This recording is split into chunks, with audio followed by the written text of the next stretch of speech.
Safi mtazamaji wangu, natumai mzima popote ulipo. Kwa mara nyingine karibu tena katika YouTube channel yetu, kituo nambari 1 kinachozidi kukuletea taarifa za nchini Kenya. Sasa mtazamaji, leo hii Wakenya wameweza kuamkia taarifa kuhusiana na jinsi ambavyo uongozi wa serikali ya Kenya Kwanza upo mbioni kwa ajili ya kutumia guns kusambaratisha maandamano ya vijana wa Gen Z ambayo yameweza kuratibiwa kufanyika siku kesho, ikiwa tarehe 25 mwezi wa 6 mwaka 2025. Haya yote ni kutokana na heshima kumbukumbu ambayo itakuwa ikifanyika huko nje ya parliament kwa waandamanaji walioweza kuiaga dunia katika mikono ya serikali ya Kenya Kwanza kwa maandamano ya kupinga mswada wa fedha wa mwaka 2024. Sasa mtazamaji, tumeweza kugundua kwamba idadi kubwa ya watazamaji mnaozidi kutazama video zetu katika YouTube channel hii bado hamjaweza kufanya jambo la busara kwa kubonyeza alama ya like pamoja na maneno yaliyoandikwa subscribe chini ya video hii. Mtazamaji, iwapo utaweza kufanya hivyo, tutaweza kushukuru kutokana na support hiyo kubwa ambayo utakuwa umeweza kutupa. Sasa mtazamaji, tukizingatia jinsi ambavyo magazeti ya nchini Kenya leo hii yameweza kufichua taarifa hiyo, kama unavyozidi kutizama katika skrini yako hivi sasa, ni ya kwamba ukweli wa mambo, maandamano ya Gen Z, japokuwa serikali ya Kenya Kwanza imeweza kupinga na kutoruhusu yaweze kufanyika, Gen Z wameweza kuahidi jambo lao ni lazima wataweza kufanikisha. Hivyo basi mtazamaji, amini usiamini, siku ya kesho maandamano hayo kwa njia moja ama nyingine ni lazima yataweza kufanikiwa. Sasa serikali ya Kenya Kwanza imeweza kuhaya goons ambao wataweza kunyang'anya vijana wa Gen Z simu ambazo wamekuwa wakizitumia. Sote tunafahamu kwamba kwa njia moja ama nyingine maafisa wa polisi pamoja na goons watakuwa na kipindi kigumu kutekeleza kitendo cha uhalifu dhidi ya waandamanaji kwa jinsi ambavyo wameweza kutumwa na baadhi ya viongozi wakuu katika serikali ya Kenya Kwanza. Haya yote ni kutokana na kile ambacho Gen Z wataweza kuchukua video ya hali halisi na kuzipeperusha katika mitandao ya kijamii kuonyesha ni jinsi gani ambavyo goons pamoja na maafisa wa polisi watakuwa wakitumia nguvu kupita kiasi. Sasa sababu kuu ya goons ambao watakuwa wameweza kutumwa siku kesho, hasa watakuwa kilenga wasichana ambao watakuwa wamejitokeza katika maandamano hayo ili waweze kuwanyang'anya simu na kuwatia uoga, hatua ambayo hilo litaweza kufanyika.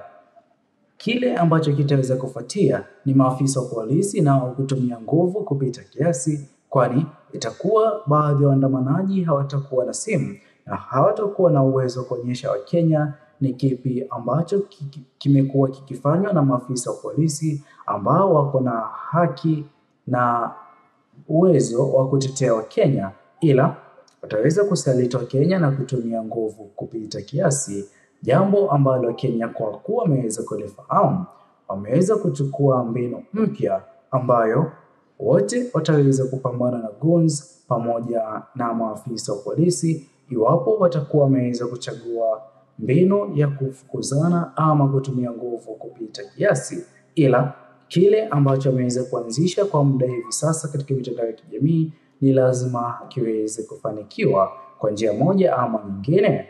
Amini usiamini, Mheshimiwa Rais Ruto anaamini kwamba akijaribu kulinganisha maandamano ya mwaka 2024, mwisho aliweza kukimbia kwake Mheshimiwa Raila Amolo Odinga, akiamini kwamba ataweza kutuliza vuguvugu la maandamano ya Gen Z. Sasa kweli kwa wakati huo mbinu hiyo iliweza kutumika. Sasa katika maandamano ya siku ya kesho, Mheshimiwa Rais Ruto na uongozi wake wa serikali ya Kenya Kwanza wataweza kukimbia kwa nani? Wataweza kumkimbilia Mheshimiwa Rigathi Gachagua ambaye hivi sasa ndio Wakenya wengi wanazidi kumwamini kulinganisha na viongozi wengine walioko katika serikali ya Kenya Kwanza. Na je, Mheshimiwa Rais William Ruto baada ya maandamano hayo ya vijana wa Gen Z ataweza kutupa hotuba ya aina gani? Ataweza kutupa hotuba kama ile aliyoitoa kwa mswada wa fedha mwaka 2025 24 kuonyesha jinsi gani aliweza kuchukizwa maandamano ya vijana wa Gen Z, akidai kwamba wengi walikuwa ni wahalifu na walikuwa na nia ya kuharibu mali ya Wakenya. Ndiyo maana ambapo Mheshimiwa Kithure Kindiki wakati huo na Mheshimiwa Adan Duale waliweza kutumia maafisa wa polisi kwa kutumia nguvu kukabiliana na vijana Gen Z. Ama Mheshimiwa Rais William Ruto ataweza kutokeza hadharani ama katika mitandao ya kijamii kabla ya maandamano kung'oa nanga na kutangaza habari ambayo Wakenya wengi wanazidi kuisubiri. Ataweza kujiuzulu. Sote tunafahamu kwamba katika ratiba ya vijana wa Gen Z, maandamano ya siku ya kesho huenda kaweza kuangukia kufikia Ikulu. Na je, mbona maandamano haya yaweze kufikia Ikulu? Kwa njia moja ama nyingine, sote tunafahamu kwamba iwapo waandamanaji hao wataweza kufikia Ikulu, itakuwa ni hali halisi sawia na ile iliyoweza kushuhudiwa huko Sri Lanka. Sote tunafahamu kwamba kwa njia moja ama nyingine, mbinu iliyotumiwa na wakazi wa Sri Lanka iliweza kushangaza dunia nzima. Waandamanaji waliweza kufanikiwa kuingia huko Ikulu na waliweza kufanikisha kile walichokuwa wameweza kukianzisha dhidi ya uongozi wa taifa lao. Sasa mtazamaji, ingekuwa vyema iwapo wewe hapo utaweza kutuachia maoni yako katika uwanja wa comment section kuhusiana na maandamano ya vijana wa Gen Z kwa ajili ya kumbukumbu ya wale walioweza kuiaga dunia katika maandamano ya mwaka 2024. Sisi hapa vijana Gen Z tungewatakia kila laheri, na pia tusingependa maafisa wa polisi kutumia nguvu kupita kiasi. Sasa mtazamaji, kunradhi kidogo, tutamalizia video yetu hapa kutokana na kuwa na hitilafu ya umeme, ila ni vema iwapo wewe hapo ungetuachia maoni yako. Ni sawa vijana wa Gen Z kushiriki maandamano ya siku ya kesho? Kwa njia moja ama nyingine, maandamano haya yanaonekana kuwa tishio kubwa kwa wazazi wa vijana wa Gen Z, ijapokuwa kuna baadhi ya wazazi wanazidi kuunga mkono kutokana na hali ngumu ambayo inazidi kushuhudiwa katika taifa hili la Kenya.